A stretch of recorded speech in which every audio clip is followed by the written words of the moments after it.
The day I said no to handing over my store to cover my brother's crash and burn startup, the family took a vote. And just like that, I was out. They even smiled while doing it. Democracy, they said. And my little sister? She just stood there like furniture, silent, not even blinking. I gave her a tight smile and said, "All right, then let's vote on something else." A moment later, I set down a pile of paperwork that turned the whole living room into a war zone. I'm Mason. I'm 34. I own a small fix-it and hardware shop at the edge of a nowhere town in western Colorado. It's not much, some battered shelves lined with screws, drills, paint, and parts. But it's mine. Every splintered board and crooked aisle came from my own two hands. I scraped this place into existence 8 years ago with the last of my savings, right after my father told me I'd never pull anything off. Ever since I was a teenager, I've been the guy they called crawling under mom's sink with a wrench at midnight, hauling Riley's beat-up Honda to the shop when it stalled in the middle of nowhere, dragging my cousins out of bar fights that started over a dirty look. I used to think that's what it meant to be family, showing up no matter what, and I did, over and over again, even when no one showed up for me. Then there's my brother, Chase, the family's pride project. Picture-perfect grades, a shiny degree, the kind of guy who got applause just for existing. He could announce he'd learned how to boil water, and my mom would throw a party. Me? I was the wallpaper. Steady, useful, replaceable. That shop of mine. It was the one thing that proved I wasn't invisible. I had built something real. Then last year, that pride got torn in half. Chase had been hyping his startup for years. Some high-tech home security contraption that was supposed to change the game. In reality, it was overpriced junk backed by big promises and no plan. And like all of his bright ideas, it exploded in his face. Investors bailed. Debt piled up. He went under fast. I figured he'd land on his feet somehow. He always did. But then the family came knocking, and they weren't asking for a hammer or a bucket of paint. They wanted me to give up the shop, everything I'd built, just so Chase could reset. I thought I understood favoritism. I grew up in Chase's shadow. But this was different.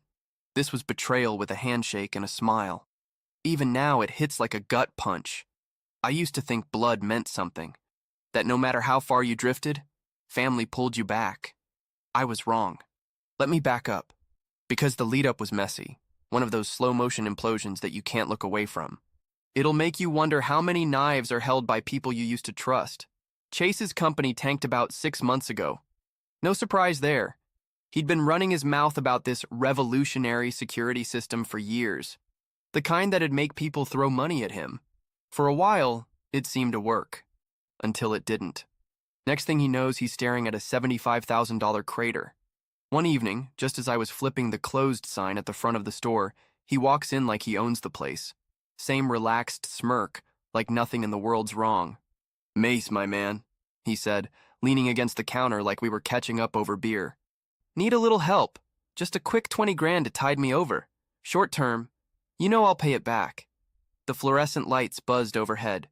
I just looked at him. Deadpan. My store barely makes enough to keep the lights on, and he damn well knows it. "Chase, I'm not your bank," I said. "I've seen your pitch decks. None of them ever pan out. I'm not putting my neck on the chopping block." He shrugged and walked out like it was nothing. Didn't argue, didn't beg. Just smiled and left, which almost made me feel bad. Almost. Then the phone rang later that night. It was Mom. Her voice trembled, like she'd been crying for hours. "Mason, your brother's in trouble. He's falling apart. You're the only one who can help. Please, think about it." That old guilt kicked in. The one I learned young, where Chase won trophies and I got polite claps for not screwing up. But I didn't budge. "I've got bills too, Mom," I said. "He got himself into this. He can get himself out." She sighed, slow, long, and heavy, like I'd failed a test I didn't know I was taking. Then she hung up. I figured that would be the end of it.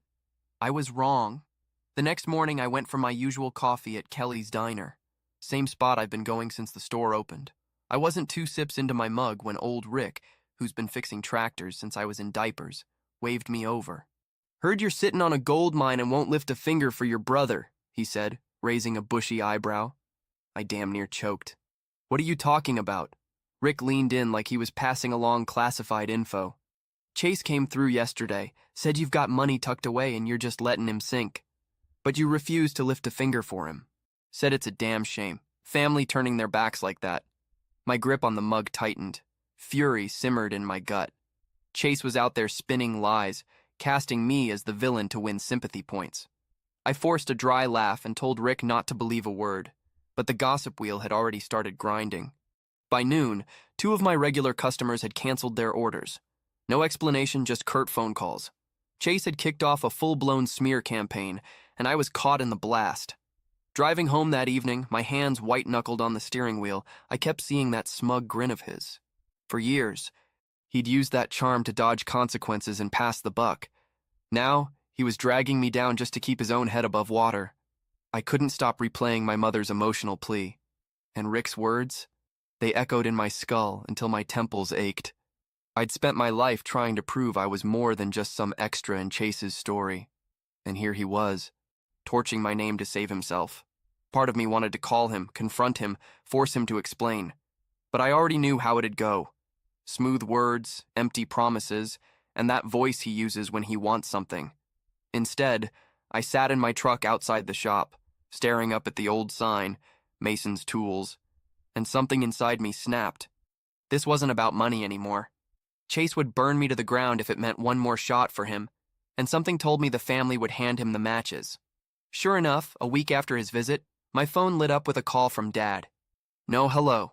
No how are you. Just, get over here, we need to talk. That night, I pulled into the driveway and instantly felt sick. The place was packed. Mom's car, Riley's beat-up Toyota, Uncle Greg's ancient truck. My stomach dropped. Inside, they were all there, huddled around the old plaid couch and sagging chairs like some kind of tribunal. No sign of Chase, naturally. Probably off rehearsing his next big pitch. Dad stood at the fireplace, arms folded. He didn't waste time.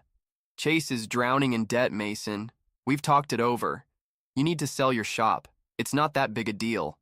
Just like that, my entire livelihood reduced to a small thing. I swallowed back the heat rising in my chest. Mom twisted a dish towel in her hands, just like she always does when she's anxious. You've always helped this family, Mason, she said, her voice almost sweet. Chase is in a dark place. This is what families do. We lift each other up. But there was steel in her tone, like my agreement was already assumed. I finally found my voice. That store isn't a donation box. It's how I survive. Chase made his bed. Why is it on me to fix it? Dad's jaw tightened. Because he has potential. You're steady, sure. But Chase, he could do something real with another chance.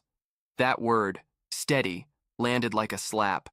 8 years of sweat, sacrifice, and grit, and I was just the reliable workhorse. Chase was still their prized stallion. Then Riley jumped in, too casual. It's not like you're chained to that store, Mason. You could always start fresh. Like she was suggesting I try a new brand of cereal, not asking me to walk away from everything I built. Uncle Greg chimed in, voice flat. Gotta do what's best for the family's future. Kid, Chase takes priority. Then Mom again, softly but with finality. Just imagine what he could accomplish if we gave him another chance. The tension in that room was suffocating, like the air itself wanted to explode. And I did. So I'm supposed to burn down my life because Chase can't stop screwing up? I've been here for all of you, over and over, and that's still not enough? Dad's voice dropped to a warning tone. Don't make this harder than it needs to be.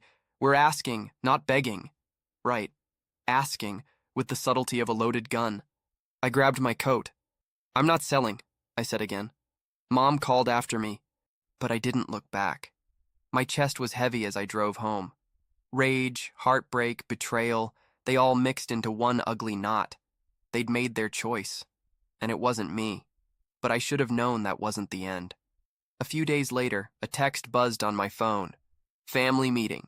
Tonight at 7. Be there. No greeting. No context, no please. I almost ignored it, but some stupid part of me hoped they'd come to their senses. Maybe they'd finally seen what Chase really was. I was wrong. Same scene. Dad at the fireplace. Mom twisting that damn towel. Riley staring at the floor. Uncle Greg tapping his fingers like he had better places to be.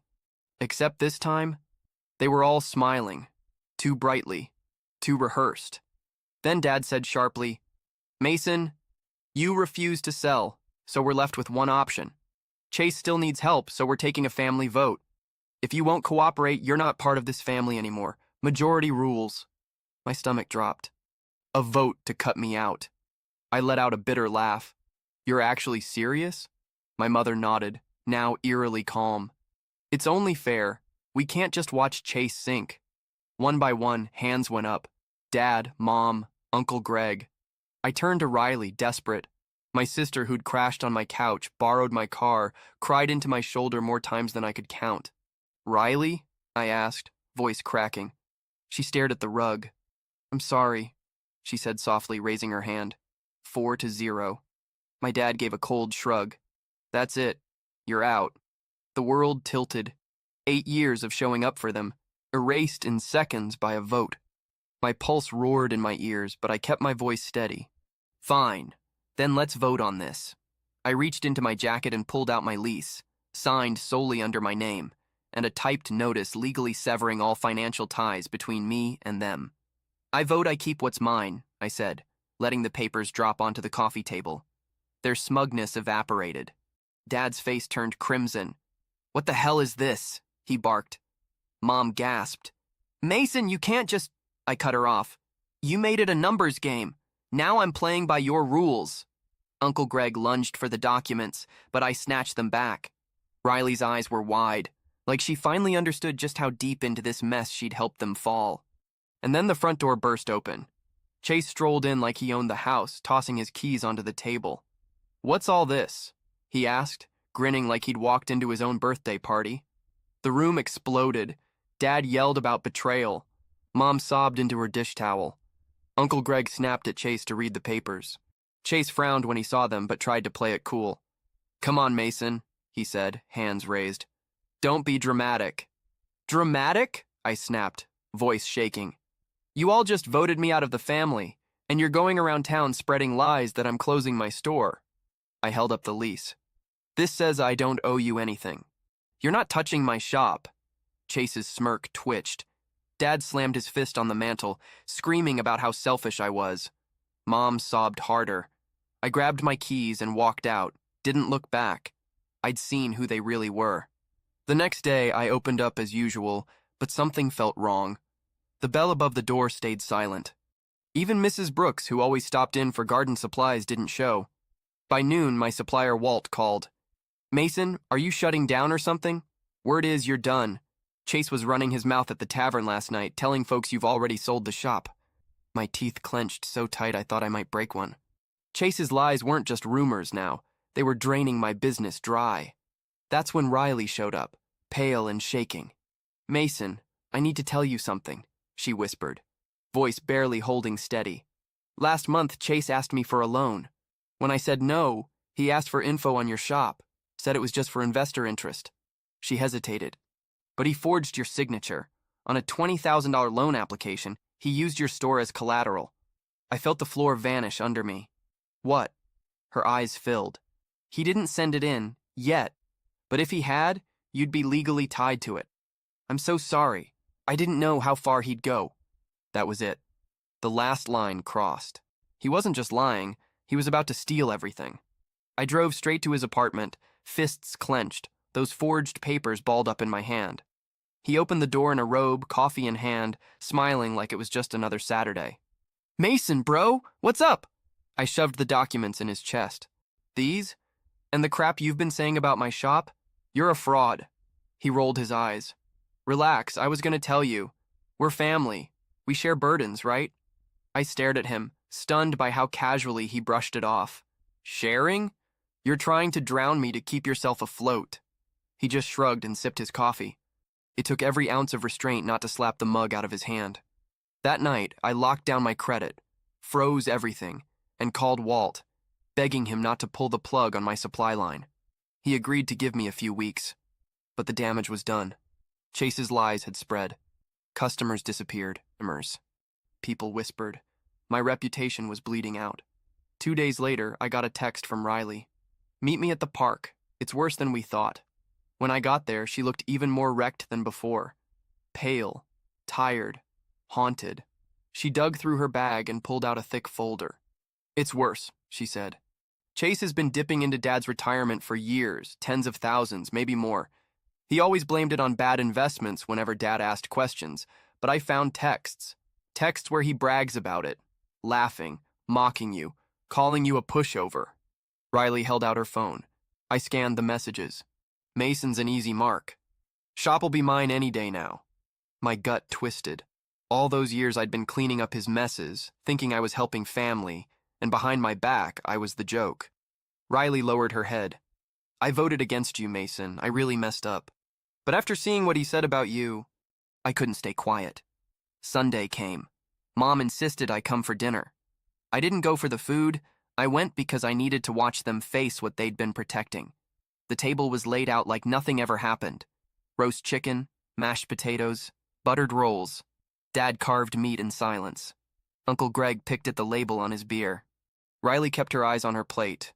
And Chase, of course, was late again. I couldn't wait any longer. I stood, pulled out the folder Riley had given me, and laid it on the table. He's been stealing from Dad, for years.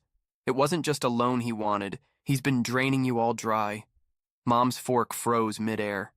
Dad snatched the folder, flipping through the documents, hands trembling. Uncle Greg went stiff. That's when Chase strolled in, sniffing the air. Damn, smells good. What's the occasion? He paused when he saw the folder. What's this? Mom's voice shook. Mason says you've been stealing from us. Chase laughed. He's twisting things. You know how he gets. But Riley was already on her feet. I saw the messages, Chase. I know everything. Dad turned red as he read line after line, his hands beginning to shake. Mom was crying now, silently. Chase, how could you? I didn't raise my voice. I just stood there and let them see him. Finally, for who he really was. After a pause, I spoke. You voted me out so he could keep bleeding you dry. Dad set the papers down, his voice weak. Family doesn't air dirty laundry like this, Mason. You crossed a line. I locked eyes with him. You crossed it first, the day you voted me out. Chase looked cornered. It's not what it looks like. You're all overreacting. But Uncle Greg grabbed his arm. Sit down, he snapped. I turned back to Dad. He's got leverage on you, doesn't he? That's why you've been covering for him. Dad looked like he'd swallowed broken glass. He said nothing. Chase, smug again, looked between us. Go ahead, Dad. Tell him, Dad whispered. I had some gambling debts years ago. Chase bailed me out, kept it quiet, kept the police out of it. I owed him. Mom gasped. Paul, how could you keep that from us? He didn't answer. He just looked smaller than I'd ever seen him. Chase leaned back like he'd won again. I pulled out one more paper, a legal notice. This is done. You're all officially cut off. No more money. No more pretending we're one big happy family. You don't get to bleed me dry anymore. Chase sneered. You don't have the guts. I stared him down. Try me. Dad stood, voice cracking. You'd really shut us out forever? You shut me out first, I said. Chase lunged toward me, fists balled, grabbing my shirt. You think you're better than us? I shoved him hard. No, I just refuse to let you destroy me. Riley stepped in, crying. Stop, please. I held up my hand to her. I'm casting my vote. I'm done. You can keep your majority. Dad opened his mouth to speak, but nothing came out. Mom whispered, we're still family. It didn't even sound convincing. I grabbed my jacket, turned for the door. You'll regret this, Chase shouted behind me. But I didn't look back. They knew the truth now. And that was enough. 1 month later, I'm back to routine. Mornings in the shop, sweeping sawdust, fixing what's broken. Chase disappeared the day after I dropped the truth on the table. Word is he's in Detroit, using a new name, running the same old cons. Dad hasn't said a word since. He's stuck with his guilt now. The shame of how he let his son blackmail him into silence. Mom leaves voicemails about forgiveness, healing, family. I don't listen. Riley is different. She's taking legal action, trying to recover what was stolen from Dad's retirement. I've been quietly feeding her every scrap of proof I can find. Business is crawling back, slowly. The damage Chase did with his rumors about my shop being closed ran deep. But loyal folks like Rick still show up. One sale at a time, I'm rebuilding. Some nights I still wake up in a sweat. Fists clenched, I replay how my own family voted me off. But the sting fades, bit by bit. The shop is quiet now, free of their constant demands. And in that silence, there's a strange sense of relief. I've learned one hard truth. You don't need anyone's permission to save yourself from a ship that's already sinking. You just need the courage to jump. And I did. I'm still standing, sweeping my shop floor, fighting for the life I built. And that's enough. Thank you for tuning in. If this story resonates with you, feel free to share your own experiences below. Even a small gesture like clicking like can mean the world. I look forward to sharing more stories next time.